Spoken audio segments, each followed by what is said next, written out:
हज़रत अक़दस हज़रत मौलाना तारिक जमील साहब के बेटे आसिम जमील की डेथ हुई और एक बड़ी सबको फ़िक्र लाहिक हो गई कि ये कैसे हो गया, क्या हो गया। जो हज़रत का जो बेटा है ये बचपन से ही किसी दिमागी बीमारी में मुब्तला था और इलाज भी हो रहा था। हज़रत जो ज़िम्मेदारियाँ एक बाप की होती हैं वो औलाद के लिए वो ज़िम्मेदारियाँ पूरी करने में लगे हुए थे, लेकिन ज़ाहिर है कुछ चीज़ें अल्लाह की तरफ से होती हैं, इंसान उसमें बेबस होता है। सबसे पहले तो हम दुआ करते हैं अल्लाह ताला उसकी मग़फ़िरत फ़रमाए और हज़रत अक़दस हज़रत मौलाना तारिक जमील साहब और उनके तमाम लवाहिकीन, बेटे की वालदा जो थी उनको भी और भाइयों को अल्लाह सब्र जमील की तौफ़ीक़ अता फ़रमाए। यहाँ बहुत से लोग ये सवाल उठा रहे हैं कि इतना दीनदार घराना और बेटे ने ख़ुदकुशी कर ली। हर ख़ुदकुशी डिप्रेशन में ही होती है, टेंशन में ही होती है, खुशी में तो कोई भी ख़ुदकुशी नहीं करता।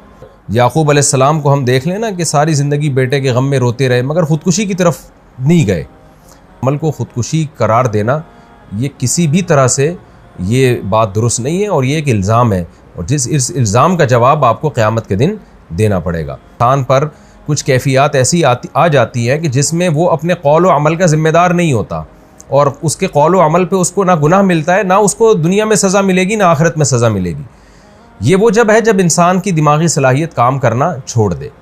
तलाक़ आपको मालूम है कितना हसास मामला है, शदीद गुस्सा में भी अगर इंसान हो तो तलाक़ वाक़ हो जाती है।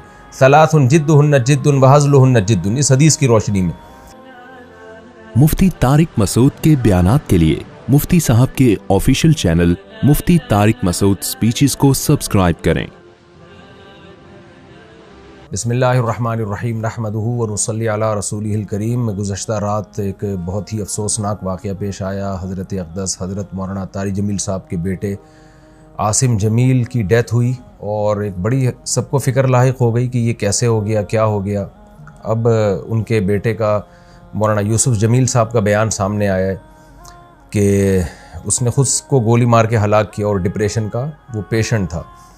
सबसे पहले तो हम दुआ करते हैं अल्लाह ताला उसकी मग़फ़िरत फ़रमाए और हज़रत अक़दस हज़रत मौलाना तारिक जमील साहब और उनके तमाम लवाहिकीन, बेटे की वालदा जो थी उनको भी और भाइयों को अल्लाह सब्र जमील की तौफ़ीक़ अता फ़रमाए और उस बेटे को उस जहाँ की भलाइयाँ नसीब करे अल्लाह ताला, उसके सग़ाइर कबाइर ख़ताओं को अल्लाह माफ़ करे। मैं जो ये बयान रिकॉर्ड करवा रहा हूँ इसका एक बड़ा मकसद जो है वो उन लोगों को जवाब देना है जो इस अमल को ख़ुदकुशी करार दे रहे हैं, क्योंकि मैंने भी कुछ कमेंट्स पढ़े हैं, कुछ लोगों के नेगेटिव कमेंट्स हैं। आपको पता है कि दीनदार तबके की तरफ से कुछ लोग ऐसे मुखालिफ लोग हैं उलमा के, दीनदारों के, कि उनको मौका चाहिए होता है प्रोपेगेंडा करने का। हमारे यहाँ ये बात मशहूर है अल्हम्दुलिल्लाह, हमारे यहाँ दीनदार तबका चाहे उलमा का हो, कुर्रा हज़रात का हो, हाफिज़ों का हो, अल्हम्दुलिल्लाह उनमें ख़ुदकुशी का रेशो ना होने के बराबर है, उनके घरों में भी और उनके ख़ुद उनमें भी कोई भी ख़ुदकुशी नहीं करता। और ये बात बड़े फ़ख्र से बयान की जाती है कि कारी हज़रात की तनख़्वाहें देखें आप, आइम्मा किराम की तनख़्वाहें देखें, उनके मसाइल देखें, उसके बावजूद वो ख़ुदकुशी की तरफ नहीं जाते, इसलिए कि अल्लाह ने उनको सब्र दिया है।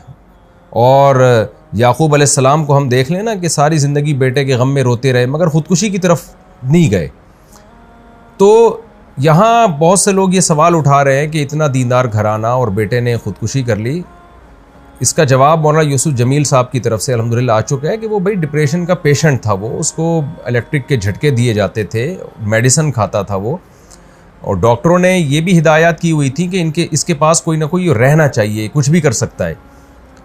तो ये जवाब मैं समझता हूँ काफ़ी है उन लोगों का मुंह बंद करने के लिए जो इस अमल को ख़ुदकुशी करार दे रहे हैं। लेकिन आपको पता है जो फितना परस्त लोग होते हैं उनको बातें करनी है। बाज़ लोग ये भी तबसरा कर रहे हैं कि हर ख़ुदकुशी डिप्रेशन में ही होती है, टेंशन में ही होती है, खुशी में तो कोई भी ख़ुदकुशी नहीं करता।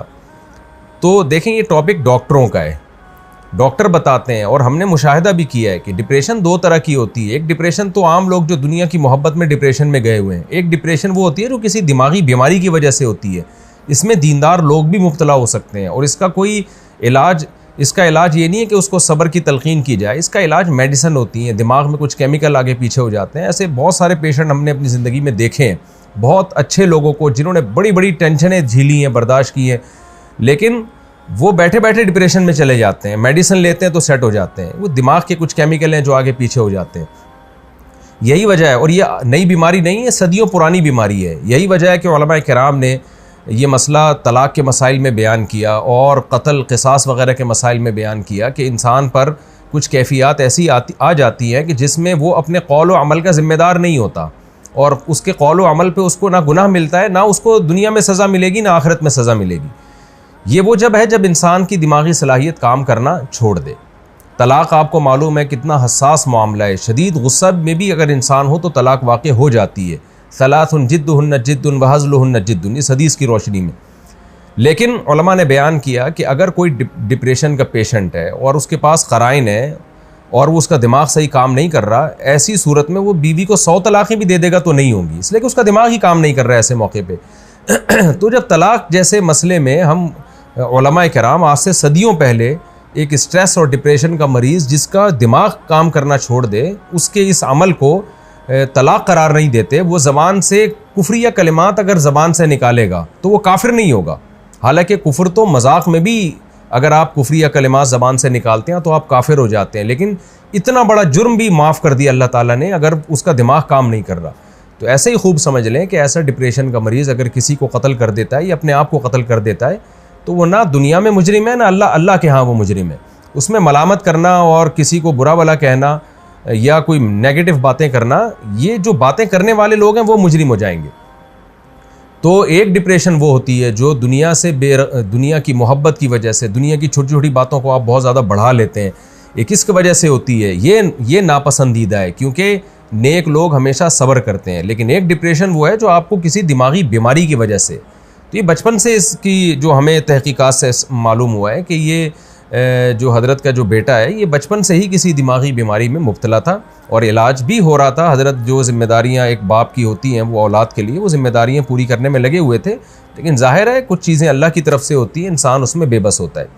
तो हम सब इस गम में हज़रत के साथ बराबर के शरीक हैं और हम सब दिल से दुआ करते हैं अल्लाह ताला हज़रत के इस बेटे को उस जहाँ की भलाइयाँ नसीब करे और उस जहाँ की खुशियाँ नसीब करे, और जो भी उनके रिश्तेदार और लवाहिकीन हैं अल्लाह ताला उन सब को सब्र जमील की तौफ़ीक़ अता फ़रमाए, और जो मनफी कमेंट्स करने वाले लोग हैं अल्लाह ताला उनको हिदायत दे। और मैं फिर दोबारा अपनी बात को रिपीट करता हूँ कि इस अमल को ख़ुदकुशी करार देना ये किसी भी तरह से ये बात दुरुस्त नहीं है और ये एक इल्ज़ाम है, और इस इल्ज़ाम का जवाब आपको क़यामत के दिन देना पड़ेगा। अल्लाह ताला मरहूम की मग़फ़िरत फ़रमाए और लवाहिकीन को अल्लाह सब्र जमील की तौफ़ीक़ अता फ़रमाए और मरहूम को जन्नत में अल्लाह ताला आला दर्जात अता फ़रमाए। व मा अलैना इल्लल बलाग़।